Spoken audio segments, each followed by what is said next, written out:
There is a man sitting by a fire. He's warm. He's holding a piece of paper. Outside, it is winter. This much he can tell from the light through the window, the particular quality of cold pressing against the glass. He's wearing a dressing gown. Everything around him is precisely as it should be. The chair beneath him is solid. The fire is real. He knows this because he can feel it. He knows this the way you know anything, because it is happening to him right now, and he is certain. And then he pauses. He puts the paper down. He thinks, how do I know I am not dreaming this, not as a joke, not as an idle shiver?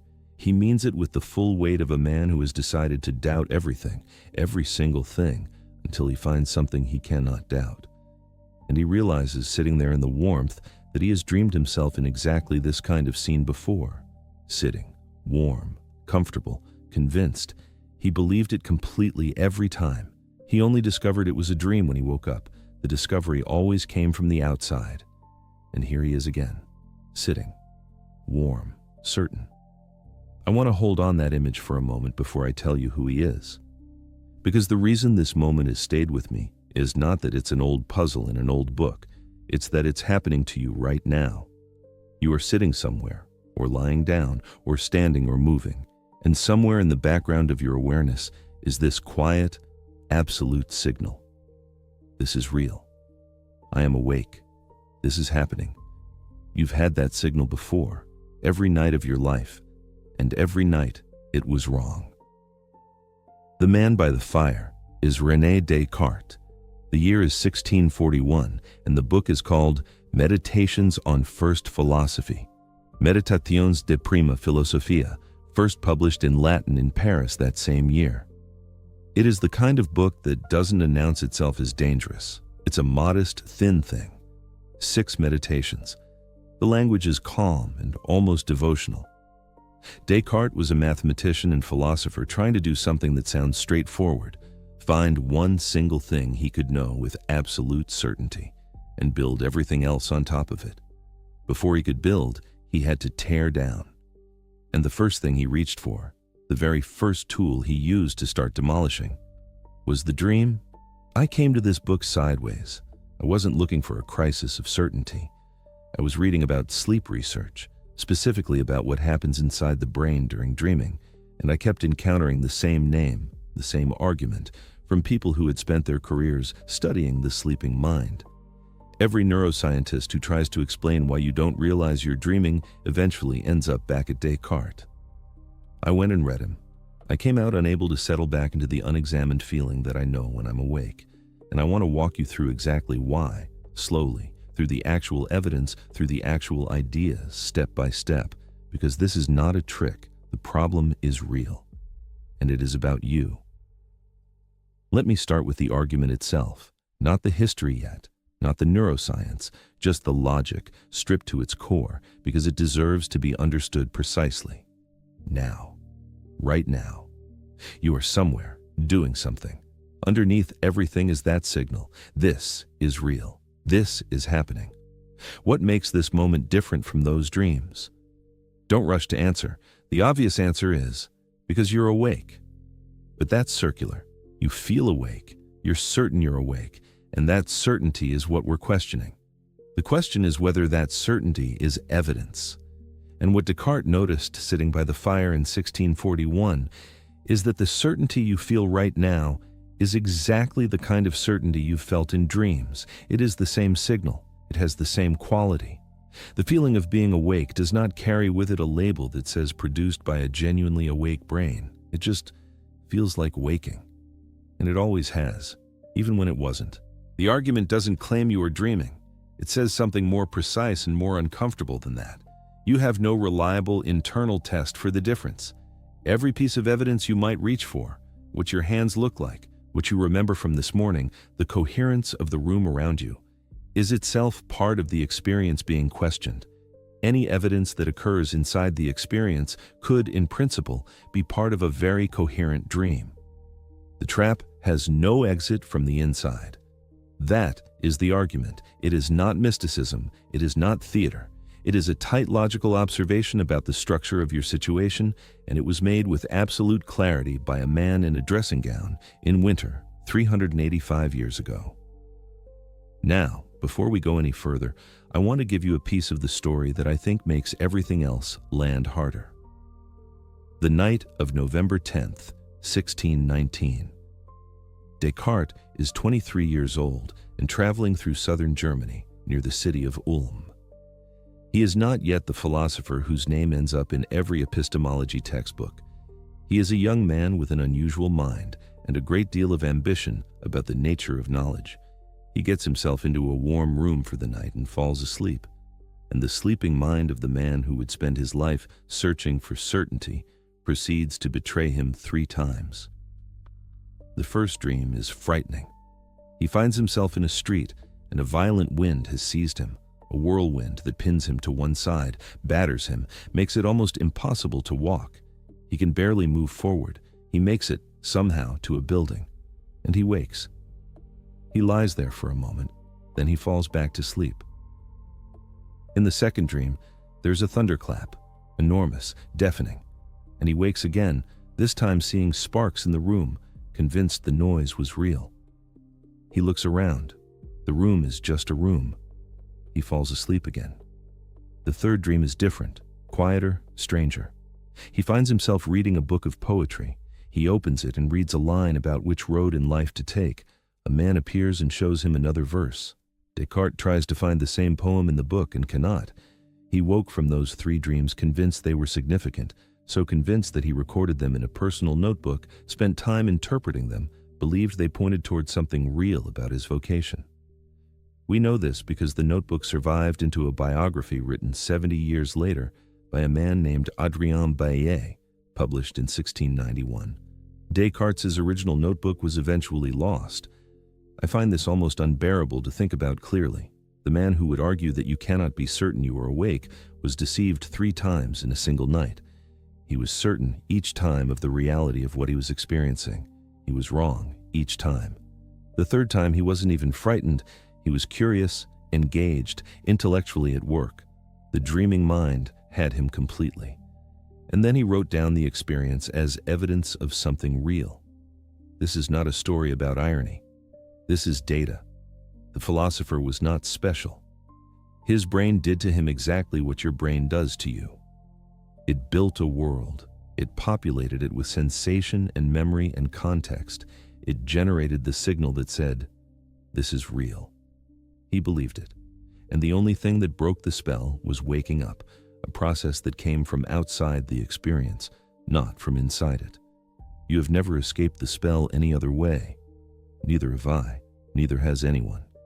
Let me tell you what the brain is actually doing, because this is where the philosophy and the science converge in a way I find genuinely uncanny, and because understanding the mechanism changes how the argument feels. It stops being an abstract puzzle and becomes something more visceral. Your brain does not passively receive the world the way a camera receives light. It generates a model. At every moment, based on memory, expectation, and the accumulated patterns of everything you've experienced, the brain makes a prediction about what the world is going to be like, and then it checks that prediction against the sensory data coming in. If the data matches, fine. If it doesn't, the brain updates. This is a theoretical framework associated with work by Carl Friston and with earlier ideas going back to Helmholtz in the 19th century. Not a settled physical law, and I want to be honest about that. But it is an influential and well-supported way of understanding perception, and it makes sense of something that is otherwise hard to explain. Why you can walk into a familiar room in the dark and not fall over. You have a model. The model is running. In waking, the model is kept honest by a continuous feed of sensory information flowing in through the thalamus, the brain's central relay station. The thalamus sits deep in the brain and acts as a gate, passing signals from your eyes, your ears, your skin, your inner ear to the cortex above. That constant stream of incoming data is what keeps your model of the world anchored to the actual world. When the model gets something wrong, when you round a corner and find something you didn't expect, the mismatch triggers an update. The map stays calibrated to the territory. During REM sleep, the stage most associated with vivid dreaming, the stage characterized by those rapid eye movements you can see moving beneath the eyelids of a sleeping person. The thalamus partially disengages. Not completely. A loud sound can still drag you awake, but the dense continuous relay of external sensory data to the cortex is significantly reduced. The brain keeps generating its model. The prediction machine keeps running, but the correction feed is cut. This finding comes from neuroimaging work, particularly from a 1996 study by a neuroscientist named Pierre Maquet and his colleagues at the University of Liège, who used PET scanning to image the brains of people in REM sleep.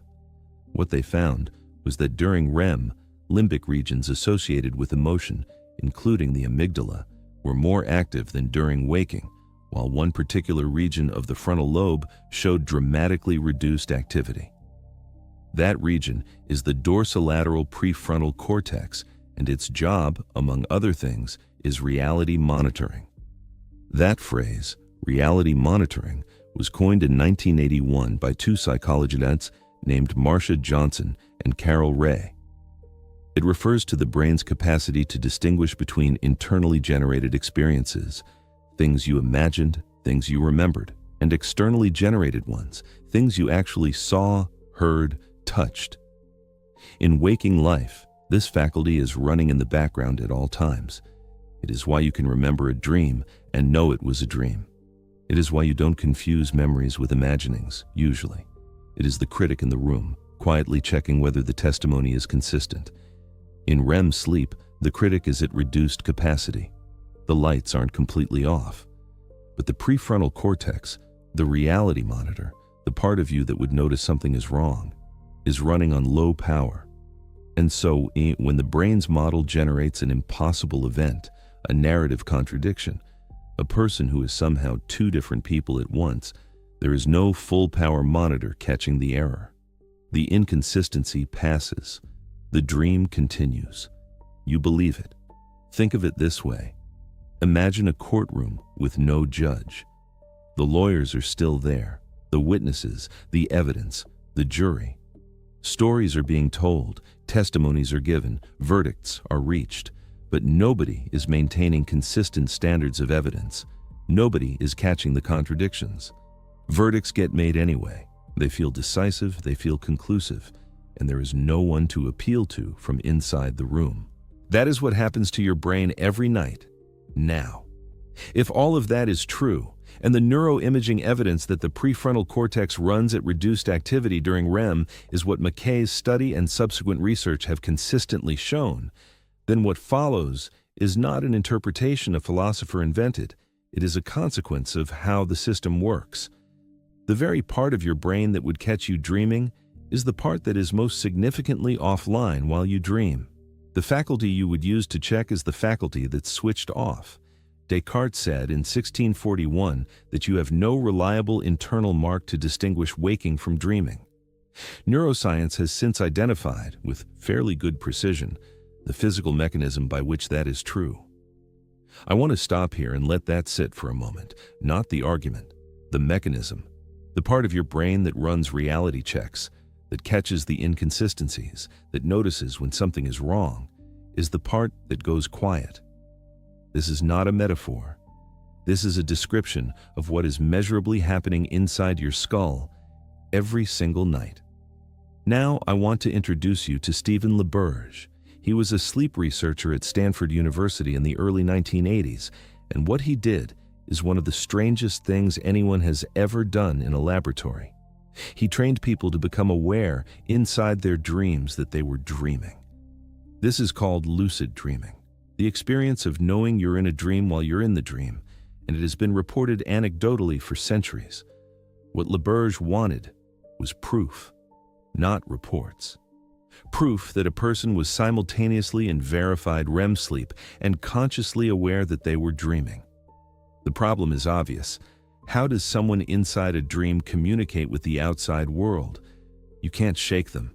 You can't pass them a note. Their muscles are paralyzed. During REM, the brainstem generates a kind of temporary paralysis that stops you from physically acting out your dreams. Most muscles are locked, but not the eyes. The eyes move during REM sleep. That's where the name comes from. And the eye muscles are the exception to the paralysis rule. Laberge worked with trained subjects, people who had practiced becoming lucid in their dreams, and he gave them a prearranged signal. When you realize you are dreaming, move your eyes, left, right, that specific sequence. Then he wired them to polysomnography equipment, the machines that measure brain waves, muscle tension, and eye movement, and let them sleep. And then, on the polygraph readout, during confirmed REM sleep, the prearranged signal appeared. Left, right, somebody had reached through. From inside a confirmed dream, a conscious person had sent a verifiable message to the waking world. The polygraph didn't lie. The eye movements were there. The EEG confirmed REM. The experiment worked, but here is what I keep returning to about that moment. To us, to the researchers looking at the polygraph, the experiment was proof. They could see the signal, they could verify the state, they knew from the outside. But the subject inside that dream had no infallible way to know, from inside, that they were dreaming rather than just doing a strange thing while awake. The experiment proved it to us.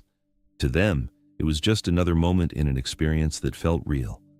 That's exactly the problem. There is a prior claim I should mention because it matters to the history. A researcher named Keith Hearn at the University of Hull recorded what appears to be the first such eye movement signal from a lucid dreamer.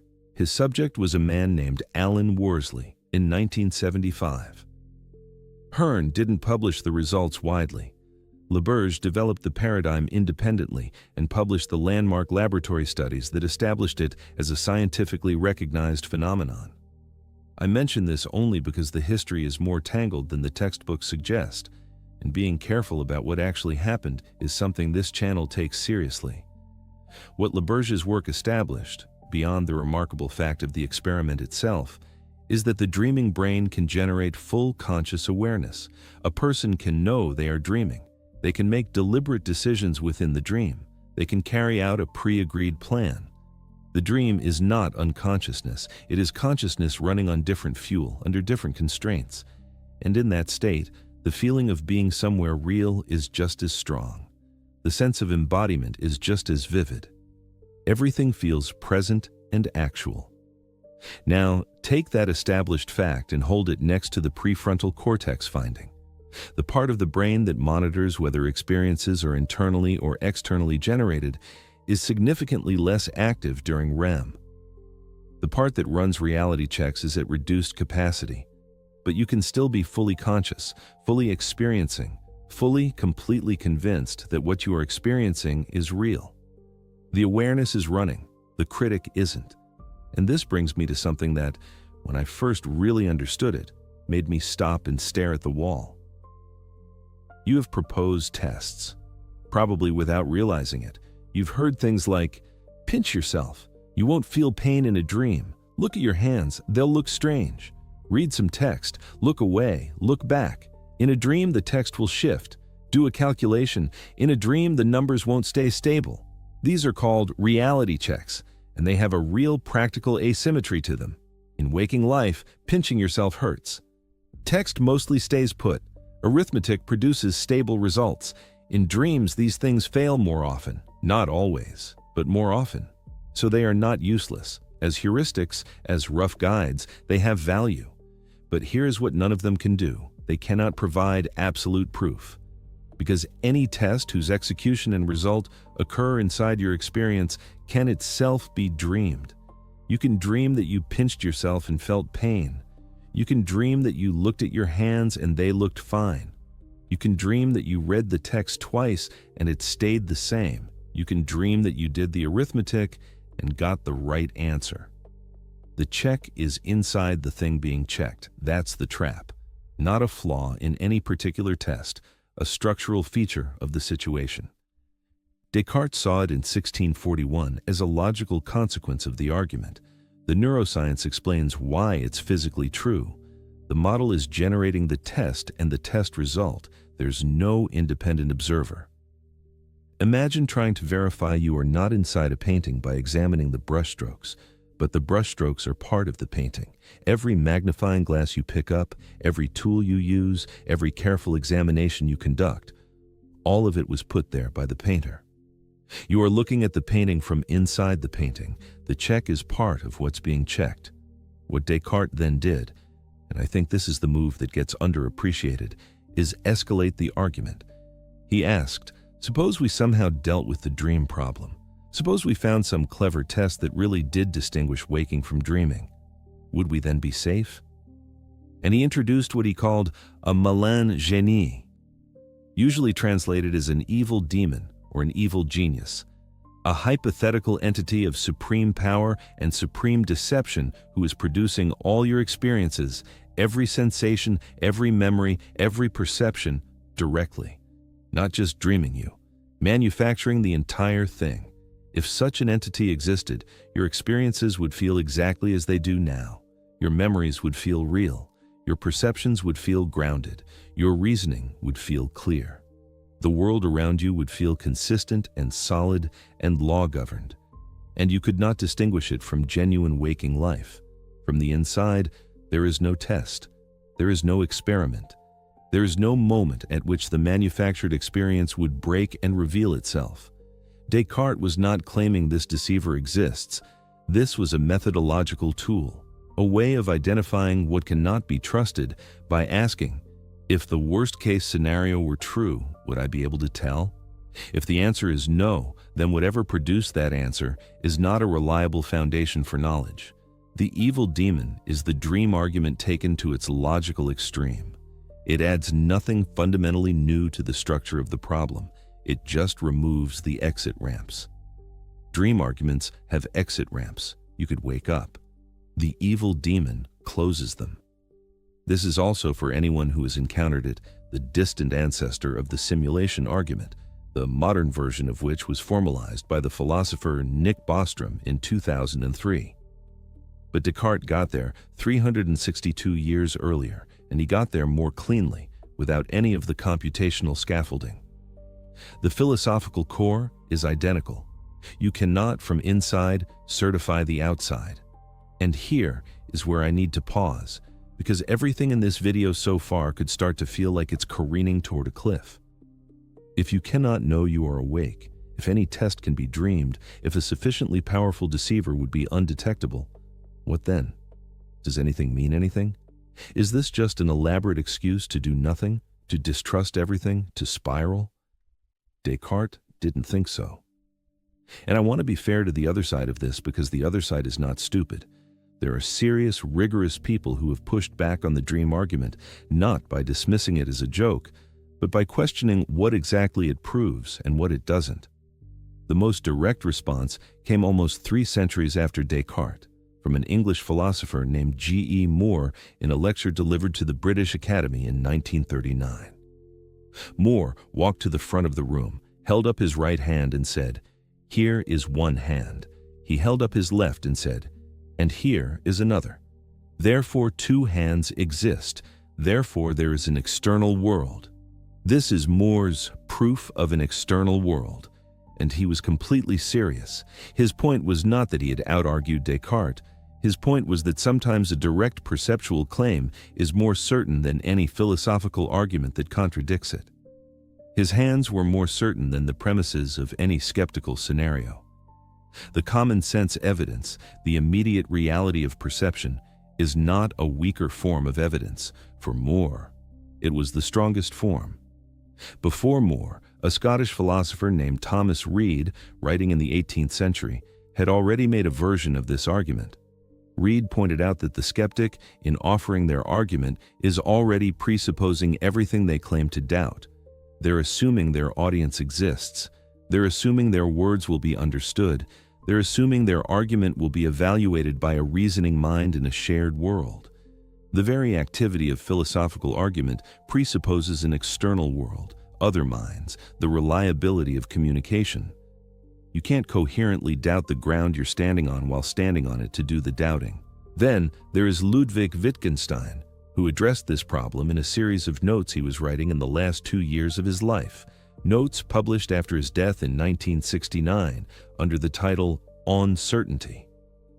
Wittgenstein's move was subtle. He didn't try to refute Descartes. He reframed the whole conversation. His argument was that doubt as a meaningful activity requires a framework of certainty to operate within. You can only meaningfully doubt this particular claim if you are holding a great many other things firm. If you try to doubt everything simultaneously, doubt itself loses its meaning. The question, "Might I be dreaming right now?" only makes sense against a backdrop of countless things you are not questioning. The meaning of words, the reality of the conversation, the shared experience of dreaming itself. This does not close the gap Descartes opened. Wittgenstein isn't claiming that Descartes was wrong about the logic. He's saying that the logic operates at the very edge of what language and thought can do. That radical doubt of this depth is not a live option for a creature who thinks in language and lives in a world. It reveals a limit. It doesn't dissolve practical knowledge. And that framing, the doubt is a limit, not a threat, is something worth sitting with. I want to be honest here. There is no philosophical consensus on whether the dream argument is actually refuted or merely answered in a way that's good enough for practical purposes. Reid and Moore and Wittgenstein are compelling. The common sense responses feel satisfying. But none of them close the logical gap. They change the stakes. They put the argument in its place. They don't make the argument false. And here is what I keep returning to. Even if you accept all three of those countermoves, you are still left with something. Even if the dream argument doesn't mean you're dreaming, even if radical doubt is an edge case that language can barely support, even if Moore's hands are a reasonable answer, even then, the feeling of certainty that you are awake right now is produced by the same system that produces the feeling of certainty in dreams. That's not a philosophical argument. That's just what the brain does. Let me now tell you about Celia Green, because her contribution to this story is stranger and more unsettling than anything the philosophers invented, and it is documented, and it happened to real people. In 1968, Green published a classification of a phenomenon called false awakening. She was working at the Institute of Psychophysical Research in Oxford, and what she had collected were accounts from people who dreamed that they woke up. Not just briefly, convincingly. They dreamed the entire experience of waking, the feeling of consciousness returning, the familiar ceiling above them, the light in the room, the sounds of the morning. They got out of bed. They walked to the bathroom. They made coffee. They had conversations. They went about their morning, inside a dream that had constructed a perfect replica of their morning. And then they woke up. Green distinguished two types. In the first, which she called Type 1, the environment appears almost normal. The dreamer does not realize anything is wrong. The room looks like the room. The routine proceeds. Nothing triggers suspicion. They're just living a regular morning that happens to be happening inside their own sleeping brain. In the second type, Type 2, there is something wrong. An uncanny quality to the light, a strange silence, a sense of portent. The dreamer senses something is off. This charged quality can sometimes trigger lucidity. The dreamer realizes they're still dreaming. But it doesn't always. Sometimes the dreamer just registers the wrongness as a vague unease and proceeds with the morning anyway. What the documented cases showed, and this is the part that sticks with me, is that false awakenings can stack.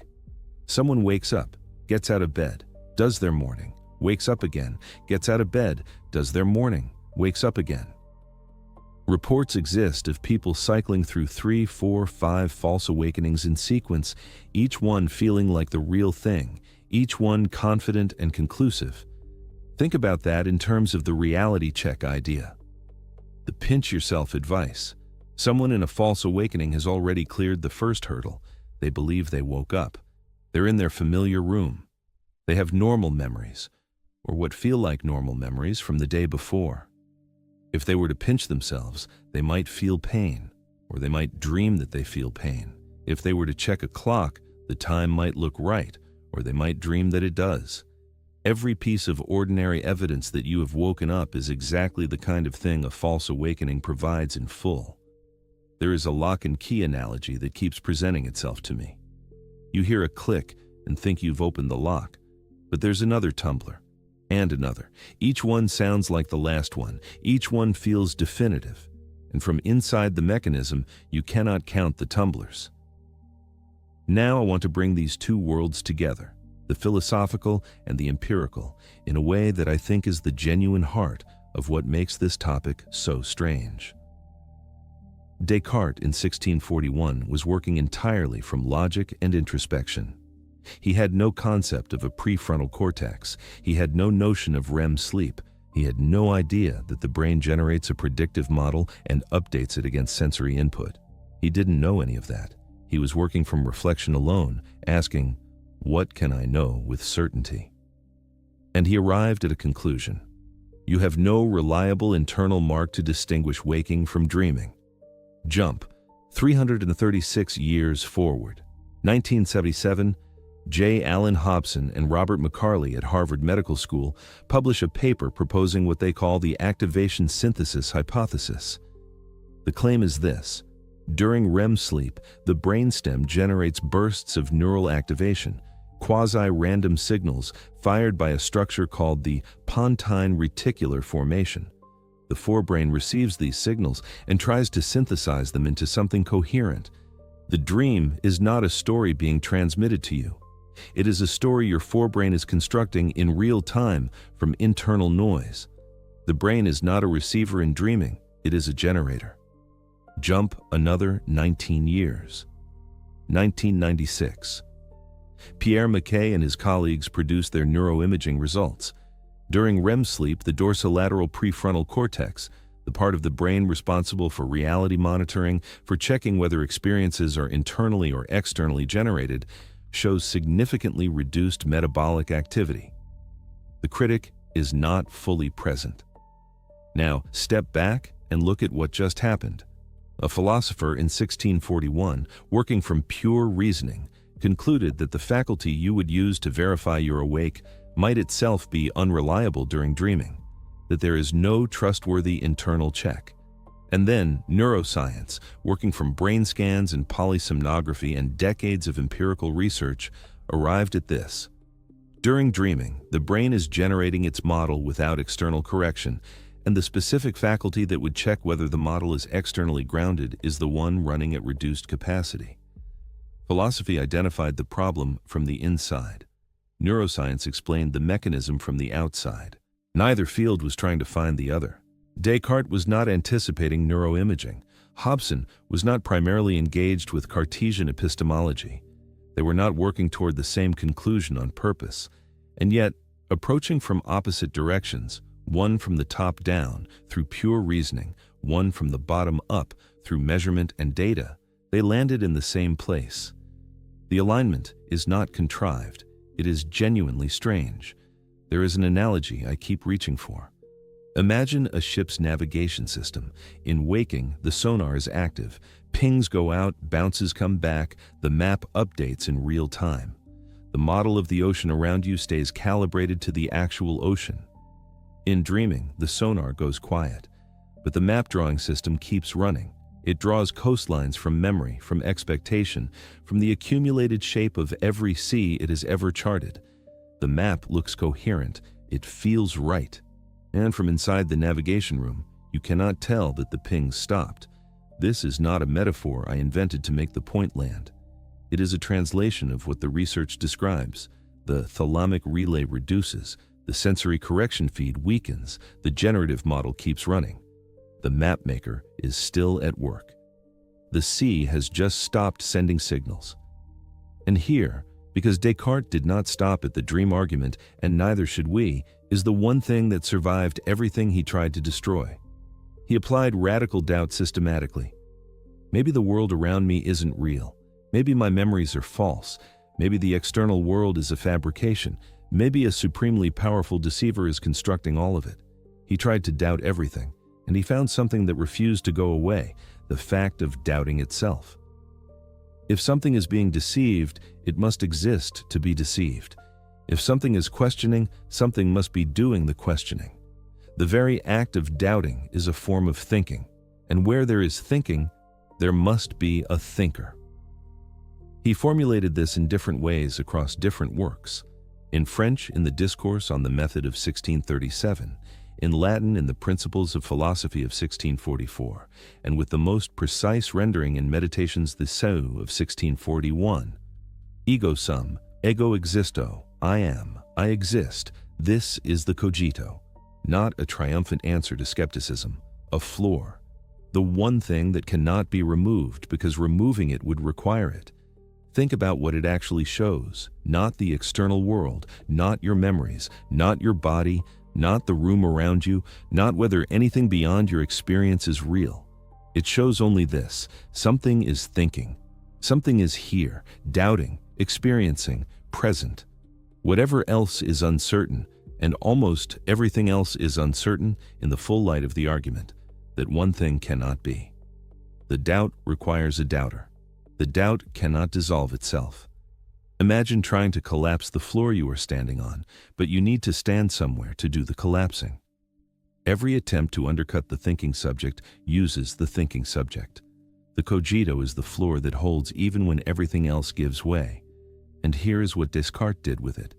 He used it as a foundation. One thing I know. Now let me see what I can build.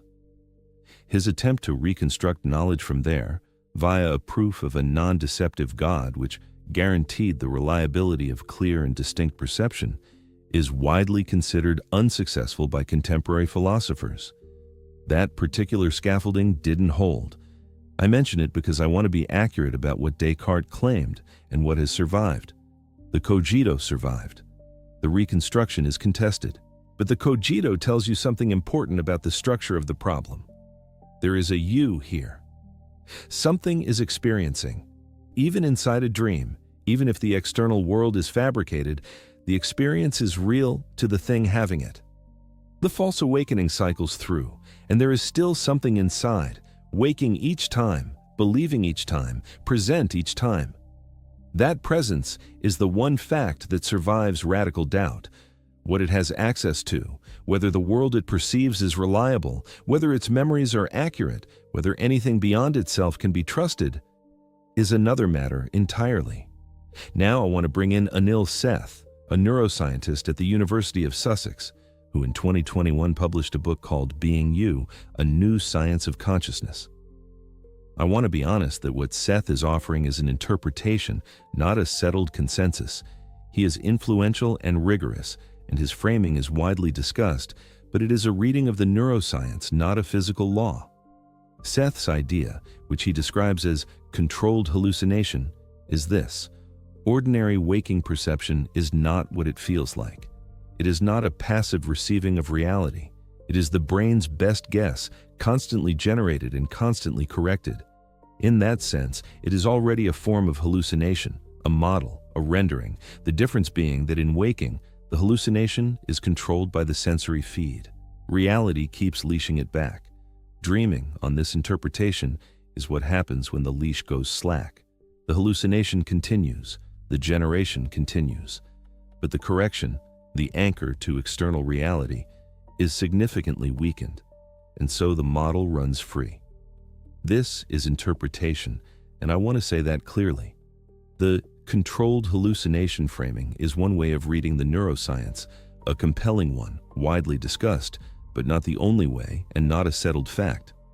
What is settled is the mechanism, the thalamic relay, the prefrontal downregulation during REM, the generative nature of the brain's model building. What is interpretation is how we should think about what that means for the nature of waking perception. But even if you bracket the interpretation entirely, even if you say, I'm not sure I accept that waking perception is hallucination, even controlled, you are still left with this.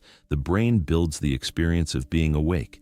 It builds the experience of being certain. It builds the signal that says this is real. And it builds those same things in dreams, not as a faulty imitation of waking. Using the same machinery, the same cortex, the same generative process, the same architecture, minus the sensory leash, minus the full power critic. There is something that follows from this that I find almost too large to hold in one thought. So I want to try to approach it from a specific, personal angle. Think about this morning, not in the abstract, this actual morning. Whatever you did between waking and arriving here, in this moment, watching this. You got up, You probably went through some kind of routine. Maybe you made something to eat or you didn't. Maybe you spoke to someone. Maybe you looked at your phone or out a window. You moved through time and space, making small decisions, observing small things, carrying the ordinary texture of a morning. Now, how much of that do you actually remember? Not the highlights, the continuous thread of it, moment to moment. What were you thinking when you walked from one room to another? What did the light look like? What sounds were in the background? Can you account for all of it, the actual, granular experience? Or is what you have a kind of reconstruction? A sense that a morning happened, assembled from a few clear moments and a great deal of inference? The research on memory is not something I want to fully open here. It's another rabbit hole, a deep one. But the basic finding is that memory is not a recording. It is a reconstruction, built each time from fragments, shaped by what we expect to have happened, what we've told ourselves happened, what fits the story we carry about our days. The reconstruction feels like memory. It has the quality of being about the past, but it is generated in the present. I say this not to add another problem, but to narrow in on one specific thing. The way you know you woke up this morning, the way you know you were asleep before that, is itself a product of the same brain that generates your dreams.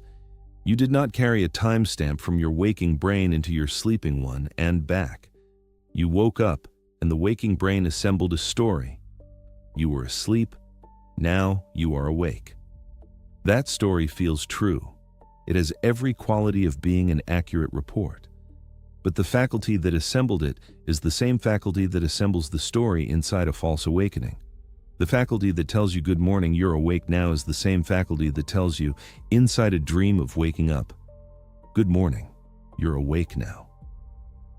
This is not a claim that your memory of this morning is false. I am not saying you are dreaming. What I am pointing at is something more fundamental. The signal that announces your waking is produced by the brain that is waking. It is not a signal from outside. It is the system reporting on itself. And a system reporting on itself can be wrong about itself. And when it is wrong, the report does not come labeled wrong. There is a thermostat analogy that seems almost too simple, but I keep coming back to it because it captures something precise.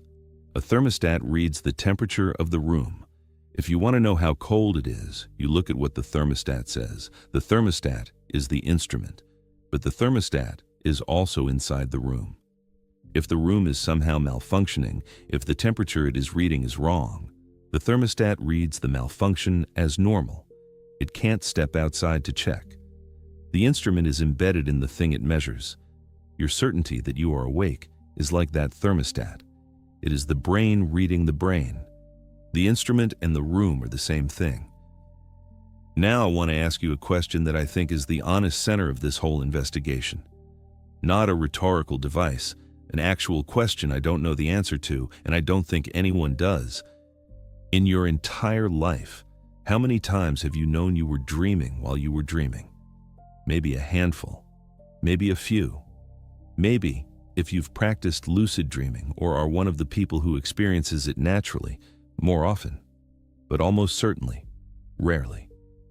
Almost certainly, the ratio of times you were dreaming and didn't know it to times you were dreaming and did know it is enormously skewed toward the former.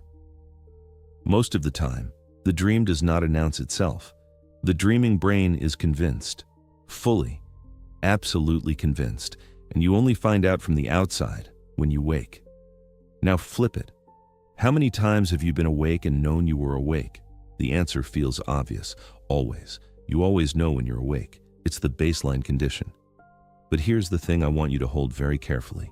That feeling, the feeling of always knowing, is exactly what you'd expect in both cases. If you were awake, you'd feel certain you were awake. If you were dreaming, you'd feel certain you were awake.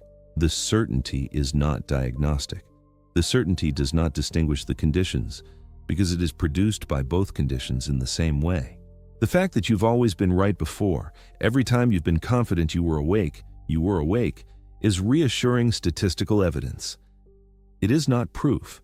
The consistency of waking life, its coherence and continuity, is strong evidence that something real is anchoring it. But strong evidence is not the same as certainty. And the argument isn't asking whether waking is probable, it's asking whether it can be verified from the inside. Those are different questions. Waking may be overwhelmingly likely without being absolutely provable. I want to try a thought experiment with you, not one you've seen yet. Call it the inside-outside test. Suppose someone told you there was a rigorous, reliable way to determine whether you were awake or dreaming. A test you could run from inside your experience that would give you a definitive answer. What would that test look like? You'd need something that works consistently in waking life, but fails in dreams. And you'd need some guarantee that you couldn't dream yourself passing it. Physical consequences. In waking, gravity is consistent, physics is reliable, pain is real and persistent. Except, you can dream physical consequences. You can dream pain that is vivid and lasting. You can dream stumbling and catching yourself, dream cause and effect, dream the entire phenomenology of a physical world governed by rules. Coherence of memory. In waking, your memories of the past persist and are consistent with your current situation. Except, in a dream, your memories feel consistent too. A dream does not usually present you with the sense that your memories contradict your situation. They are generated alongside the situation. They fit. The laws of logic. In waking, contradictions resolve. Time moves forward. Objects persist. Except, not always in dreams, but sometimes. And the moments when dreams are internally consistent, when they proceed with a kind of logic, are the moments when you are most convinced. Every candidate test runs into the same wall. Not because the tests are bad, but because the thing being tested and the thing doing the testing are inside each other. You are not a separate observer looking at a system. You are inside the system, using the system's tools, checking the system's results. Any output the system produces, including the output that says this is real, comes from inside. Descartes identified this as a limit, not a call to panic, not evidence of anything specific, but a genuine limit on the kind of certainty that is available to a thinking creature from within its own experience. And what makes the limit interesting is that it is not just a philosophical abstraction. It is, as we've seen, a physical fact about how your brain generates experience. The limit is built into the architecture. This is the part where I want to dwell on something specific, something about what it means for the experience of this moment, not the experience of some imagined crisis situation.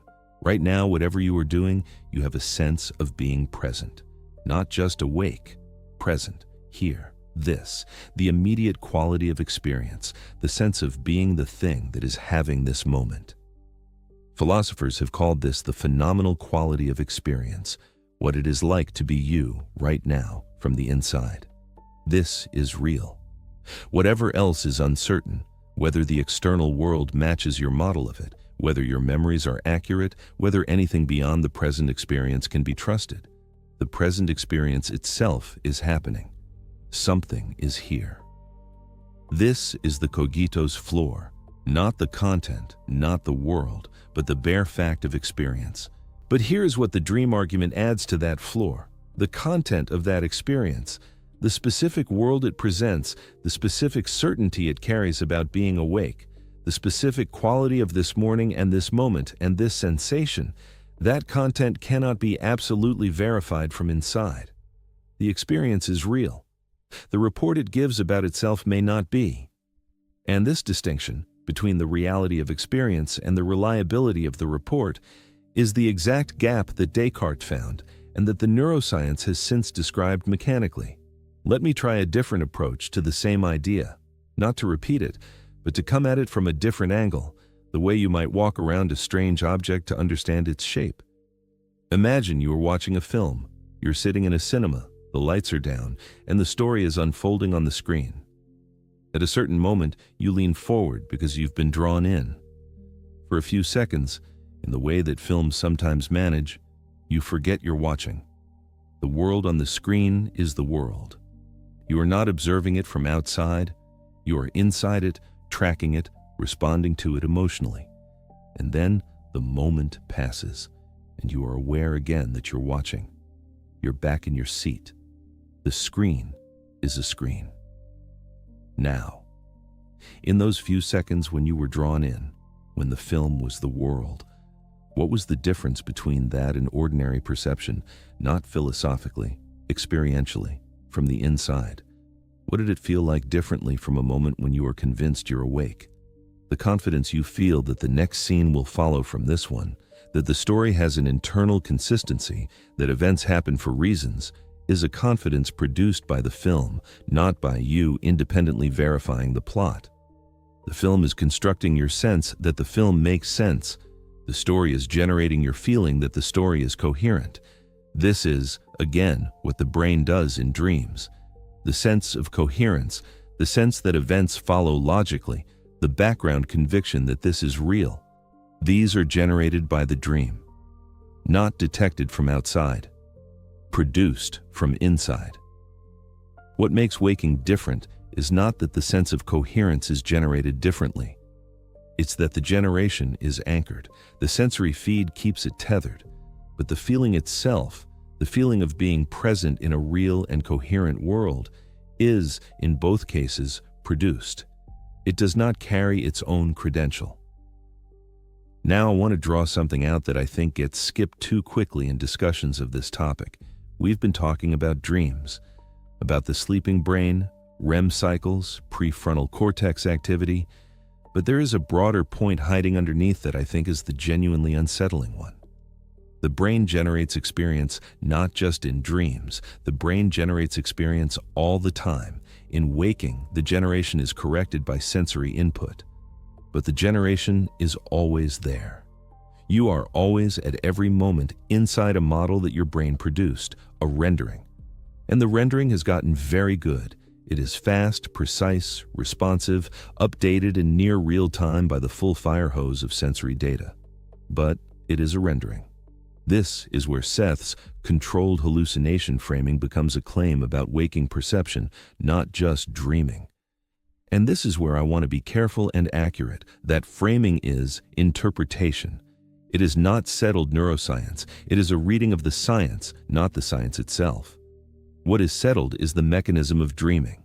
The extension to waking is the philosophical move. But if the brain is always generating a model, and in dreaming the generation runs uncorrected, then the question is not just, am I dreaming right now? The question underneath is, how much of what you experience is report, and how much is generation? How much of the world you live in is the world, and how much is the brain's best guess? And before you answer too quickly, consider that the best guesses are very good.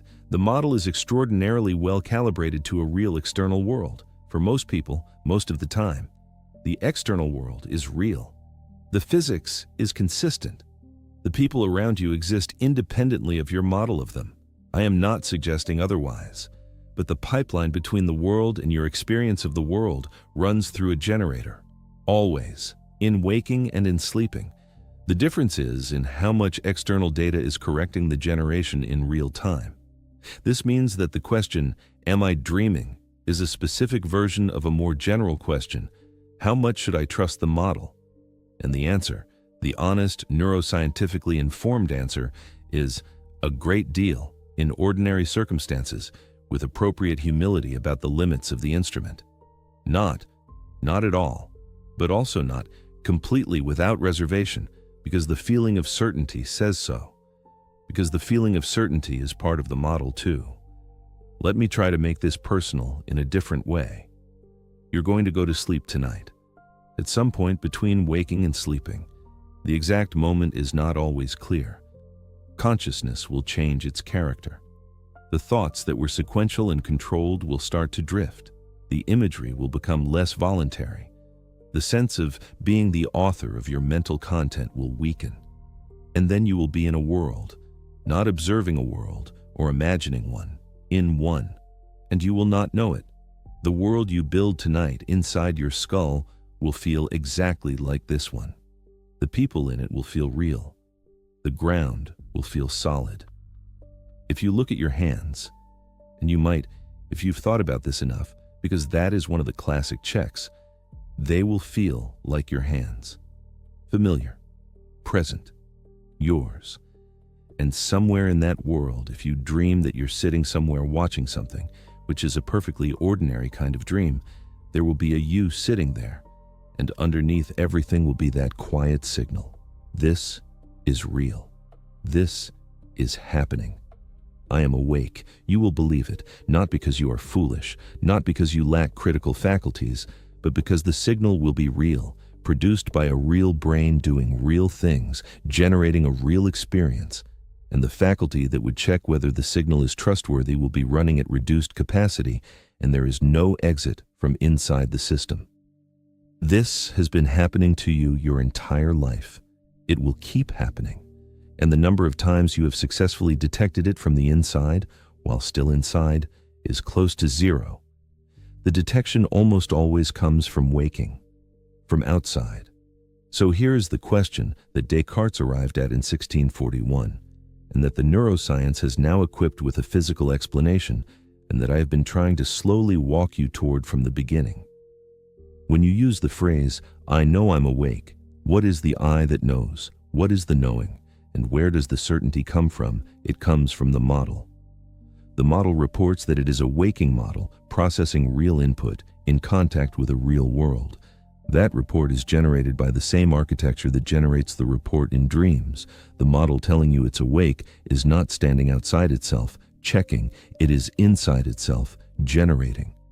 And the thing that is reading those reports, the thing that is, right now, processing these words, considering these ideas, deciding what to believe, is inside the model, not observing from outside, part of what's being described.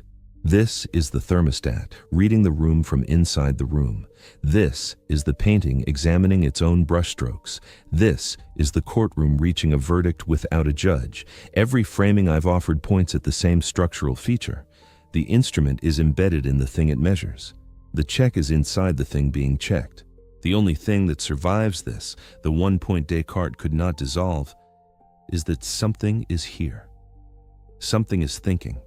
Something is reading these words or listening to them, and there's an experience of doing so, and that experience is real in the most basic possible sense. It is happening. The cogito's floor, not the world, not the content, just something is here. What it is, what it has access to, what surrounds it, whether the world it moves through is exactly as it appears. These are the questions that don't have inside view answers. They never have. And the faculty you would use to answer them is the faculty that can be switched partially off every night without your noticing.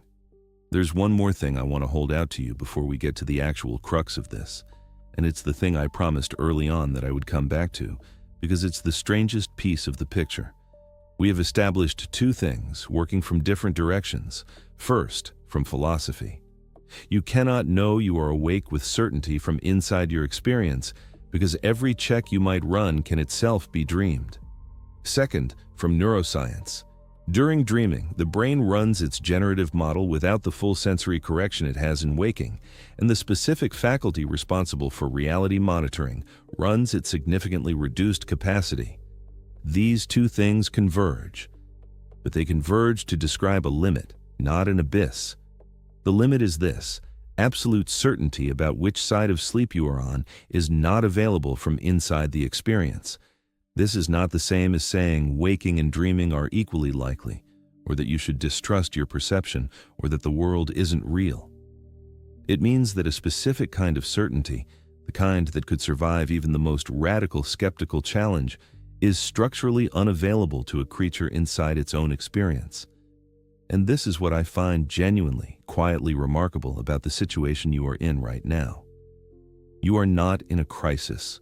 The room around you, or the screen in front of you, or whatever sensory content is real and present, is almost certainly real. The asymmetry between waking coherence and dream coherence is real and significant. Physics works. Your memories, imperfect as they are, correspond to something. The evidence for your being awake is overwhelming by any practical standard, but the certainty you feel about being awake right now, that specific, background, absolute sense that this is real, this is happening, is not a product of having verified anything. It never has been. It is what the brain generates. It is what the model produces when it is running. In waking, it is generated with sensory correction.